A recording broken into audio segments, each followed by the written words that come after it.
నమస్కారం. మీ మా ఊరి కథలకు స్వాగతం. తిరుమల కథలు 63వ ఎపిసోడ్.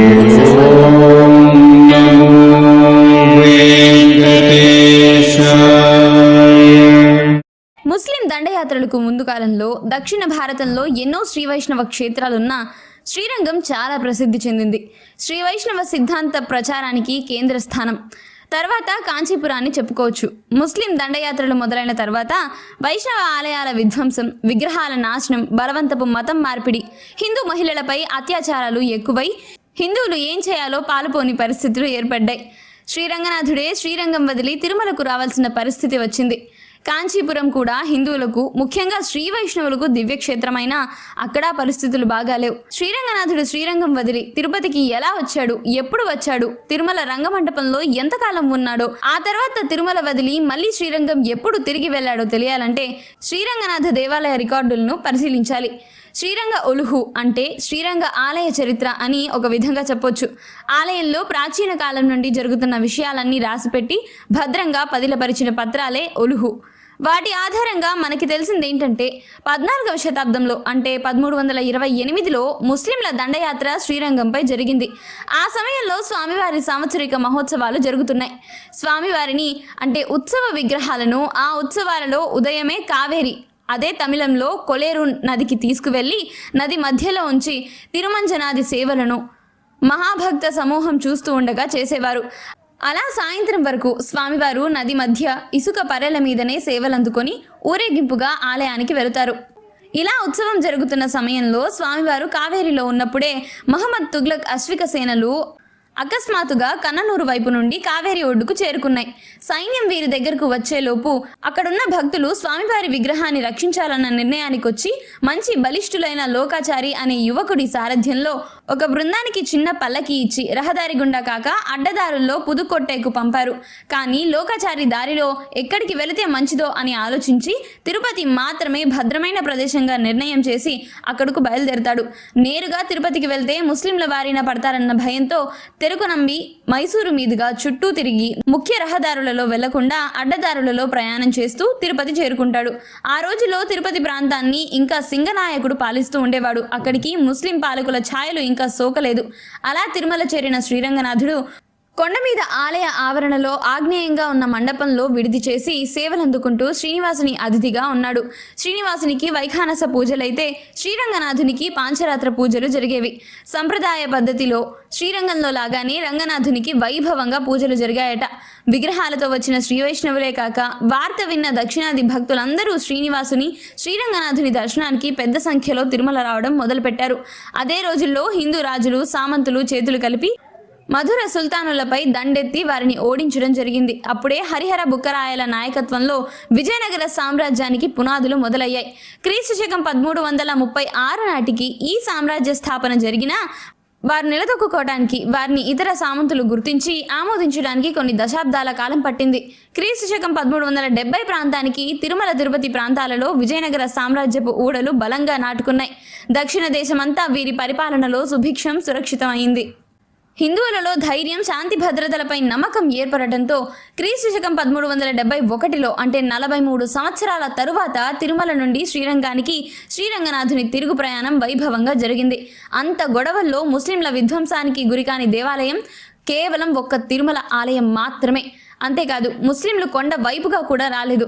ఇలా అన్ని దేవాలయాలు నాశనమైన సమయంలో తిరుమలపై ఆలయానికి ఏమీ జరగకపోవడానికి కారణం ఈ స్వామి మహిమే అన్న భావన హిందువులందరిలో కలిగింది. తమిళ ప్రాంతాన్నంతటి నుండి విపరీతంగా యాత్రికులు రావడం, దెబ్బతిన్న వారి ఆధ్యాత్మిక భావాలకు ఈ తిరుమల ఒక ఆసరాగా నిలవడం జరిగాయి. ముస్లిం దండయాత్రల తర్వాత ఆలయ పరిస్థితుల్లో, హిందువుల ఆలోచన పద్ధతుల్లో చాలా మార్పులు వచ్చాయి. తిరుమలకు తమిళ వైష్ణవులే కాక అప్పుడప్పుడే పెద్ద సంఖ్యలో కన్నడ హోయసాలులు, తెలుగు చాళుక్యులు, తెలుగు పల్లవులు రాసాగారు. విజయనగర రాజ్యాధికారులతో పరిచయాలు పెరిగాయి. అప్పటి వరకు తిరువేంకడం అదే తిరుమల ఆలయం తమిళ అభిమానులైన చోళులు, పాండ్యులు, యాదవరాజులు, గండగోపాలుల సంరక్షణలో ఒక రకంగా వారి పోషణలో ఉండేది.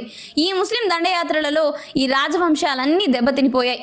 అలా ఆయా రాజుల ఆదరణ లభించే అవకాశం ఆలయానికి పోయింది. అయినప్పటికీ ఆ హిందూ రాజులంతా కలిసి ముస్లింల ధాటిని తట్టుకోవడానికి ప్రయత్నం చేసి కొంత సఫలీకృతులైన ఎవరు ముఖ్య హిందూ పరిపాలకులుగా స్థిరపడతారో తేలిని పరిస్థితి. యాదవ శ్రీరంగనాథం మరణంతో అప్పటిదాకా ఎంతో శ్రద్ధతో దేవాలయానికి సహాయ సహకార రక్షణ కల్పిస్తున్న యాదవరాజుల వంశం అంతరించింది. దేవస్థానానికి ఆ ఆసరా కూడా పోయింది. అలా ఉన్న రాజకీయ పరిస్థితుల్లో ఆలయ పరిపాలనలో మార్పులు చోటు చేసుకున్నాయి. ఆలయంలో నిత్య పూజలు, ఉత్సవాలు జరుగుతూనే ఉన్నా ఈ ఆలయ బాధ్యత అంత తేలిక కాదన్న విషయం ఆలయ ధర్మకర్తలకు, అధికారులకు తెలియడం మొదలైంది. చిన్న భిన్నమైన అల్లకల్లోలంలో ఉన్న హిందూ సమాజాన్ని పునరుద్ధరించాల్సిన బాధ్యత ఈ ఆలయానిదే అన్నది భక్తుల భావన. దానికి ఏదైనా తప్పక చేయాల్సిందే అన్న ఒత్తిడి కూడా మొదలైంది. ఆ రోజుల్లో తమిళ వైష్ణవుల విషయంలో వేదాంత దేశికులు, పిల్లై లోకాచార్యుల వంటి దిగ్గజాలు ఉండి తమిళులను ఉత్సాహపరిచి హిందూ సమాజ సంఘటితానికి పాటుపడేవారు. కొండ మీద పరిస్థితి వేరు. కొండ మీద శ్రీ వైష్ణవులు, ముఖ్యంగా ఆచార్య పురుషులు, ఎందరో జీయర్లు, తిరుచానూరు సభాయార్లు ఉన్నారు. వీరందరికీ తిరుమల ఆలయం మీద భక్తి శ్రద్ధలు, ఏదో చేద్దామన్న తహతహా ఉన్నాయి. కానీ అది వరకు లాగానే రాజుల నుండి ఆదరణ లభిస్తుందన్న నమ్మకం పూర్తిగా లేదు. తిరుమల ఆలయం విషయంలో ఒక్క తమిళ దేశం పైనే ఆధారపడటమా, లేదా ఇతర ప్రాంతాలలో కూడా తిరుమల శ్రీనివాసుని ప్రచారం జరిగేలా చూడటమా? చివరికి దక్షిణాది ప్రాంతాలంతటా స్వామివారి భక్తులను విస్తరింపజేసి ఆలయ వైభవాన్ని, ఆదాయాన్ని పెంచడానికి ప్రయత్నాలు మొదలయ్యాయి. తిరుమల ఆలయంలో ఉన్న వైష్ణవ మత పెద్దలందరూ ఈ విషయంపై చాలా తర్జన భర్జనలు చేసి తిరుమల నుండి ఆచార్య పురుషులు, ఆచార్యులు, జీయర్లు, ఇతర వైష్ణవ పండితులు ఆంధ్ర, కర్ణాటక ప్రాంతాలకు ప్రచారానికి వెళ్లాలని తీర్మానించి ఒక ప్రణాళిక ప్రకారం కార్యక్రమం చేపట్టారు. తమిళనాడులో బాగా నాటుకుపోయిన శ్రీ వైష్ణవ మత సిద్ధాంతాలను ప్రజల్లోకి తీసుకువెళ్లడానికి ప్రయత్నం చేశారు. ముఖ్యంగా ముస్లింల దండయాత్ర అనుభవం దృష్ట్యా హిందూ మత పునరుద్ధరణ ధ్యేయంగా చూపిస్తూ తాము అవలంబిస్తున్న శ్రీ వైష్ణవంలో కులాలకు ప్రాధాన్యం లేదని, భక్తి కలిగిన ఎవరైనా భగవంతుని కరుణకు పాత్రులని, అన్ని కులాల వారు సమానంగా మతపర విషయాలలో, ఆలయ పూజా సాంప్రదాయాలలో పాలు పంచుకోవడానికి అవకాశం ఉందని అంటూ ఈ విషయాన్ని పెద్ద ఎత్తున ప్రజల్లోకి తీసుకువెళ్లారు. అంతేకాక వారు చేసే ఈ కార్యక్రమం అంతా తాముగా చేయటం లేదని, తిరుమల శ్రీనివాసుని సేవగా చేస్తున్నట్లు, శ్రీనివాస దాసులుగా మాత్రమే చేస్తున్నట్లు ప్రచారం చేయడంతో ప్రజలలో వారికి మంచి ప్రోత్సాహం, స్పందన లభించాయి. ఇలా ప్రచారం చేస్తూ శ్రీ వైష్ణవ మత గురువులు కోస్తా జిల్లాలన్నీ తిరుగుతూ ఒరిస్సాలో గంజాం వరకు తమ ప్రభావం చూపారు. ముఖ్యంగా అన్ని కులాల వారికి ఈ మతంలో తరతమ భేదం లేకుండా చూసే సంప్రదాయం సామాన్య ప్రజలను ఆచార్యుల దగ్గరకు ఆకర్షింపజేసే విషయమైంది. ఆచార్యులు, ఆచార్య పురుషులు సాంఘిక సంప్రదాయాల విషయంలో వెనుకబడిన జాతుల వారిని ప్రోత్సహించడం, హోమాదులలో వారు పాల్గొనే అవకాశాలు కలిగించడం, స్త్రీలకు కూడా ఆచార విషయాల్లో ప్రాధాన్యం కల్పించడం సమాజంలో హిందూ మతంలోని అన్ని కులాల వారు కలిసికట్టుగా ఉండటానికి దోహదకారి అయింది. రాజులు, రాజ్యాధికారులు, వ్యాపారులు ఇచ్చిన దాన ధర్మాలు, దేవాలయాలను ఈ ఆచార్యులు, ఆచార్య పురుషులు తమ కోసం తీసుకోకుండా వాటిని తిరుమల శ్రీనివాసునికి అందజేసే సంప్రదాయం మొదలైంది. అంటే తిరుమల ఆలయం పేరు చెప్పుకొని డబ్బు చేసుకునే వ్యవహారం కాదు, తిరుమల స్వామికి సేవగా, హిందూ మత ప్రచారానికి దోహదకారిగా ఉండటానికి చూసేవారు. విజయనగర రాజ సదాశివ మహారాయ సొట్టు, తిరుమల నంబి శ్రీనివాస అయ్యంగారికి ఇచ్చిన పెద్ద ఎక్కలురు, గ్రామాల మాన్యాలు, ఆదాయాలు తిరుమల ఆలయానికి దేవదేయంగా ఇచ్చివేయడం జరిగింది.